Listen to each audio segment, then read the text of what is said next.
From the studios of Books in Motion, this is Laurie Klein reading Willow Creek, Book 3 in the Cheyenne Trilogy, by Carolyn Lampman. Now let's begin with Willow Creek, Chapter 1.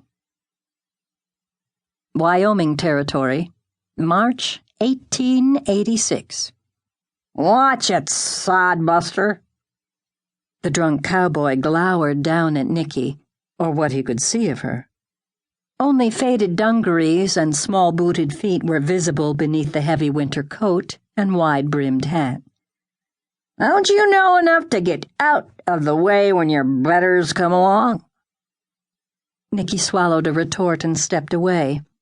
The man had blundered right into her as she came out of the mercantile, but the last thing she needed was trouble with 3 cowpokes from the Bar X.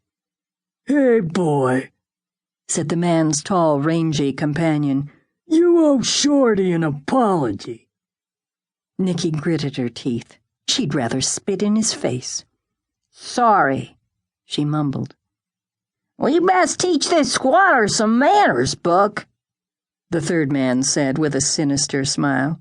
"I say we throw him in the horse trough." Nicki backed up against the wall and watched the 3 men warily. She wasn't afraid of a dunking, but such things had a tendency to snowball when whiskey was involved, and these men had clearly been drinking a long time. At least they were too drunk to realize they were dealing with a full-grown woman instead of an adolescent boy. Barely 5 foot tall, Nicki was used to people making that mistake.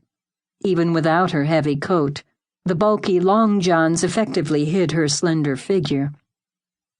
Suddenly one of the cowhands lunged, and Nicki struck out with a small fist. As her assailant clutched his midsection in pain, the third man grabbed her from behind, pinning her arms to her sides.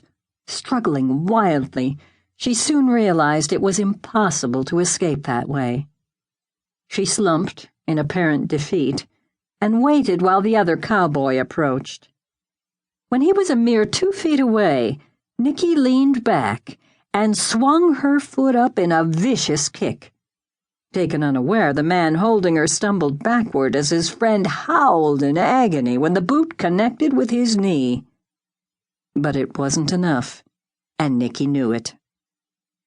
Her heart thumped wildly in her chest as the 2 she'd injured picked themselves up and headed for her. Desperately, she fought the hands that held her, but to no avail. Nothing but a miracle could save her now. "All right, gentlemen, I think you've had enough fun for one day." The 4 combatants froze at the sound of a rifle being cocked. "Let the boy go."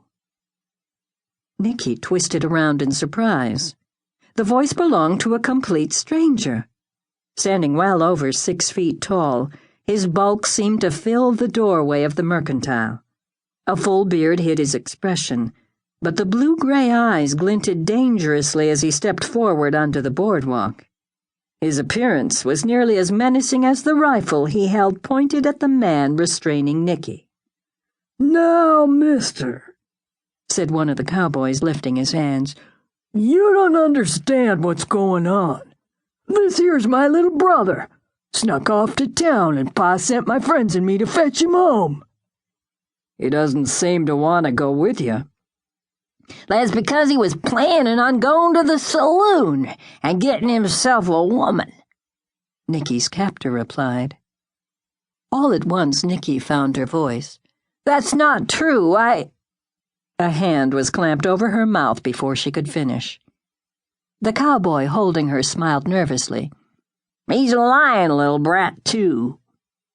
He yelped as Nicki sank her teeth into his hand. "Why, you little—" He raised the injured hand to cuff his captive, then froze as the rifle barrel jabbed into the underside of his jaw. "Somehow I find it hard to believe he's your brother," Levi said. "Now, are you going to let him go? Or am I going to have to get nasty?" Nicki was released, and all 3 men backed away. "What business is it of yours what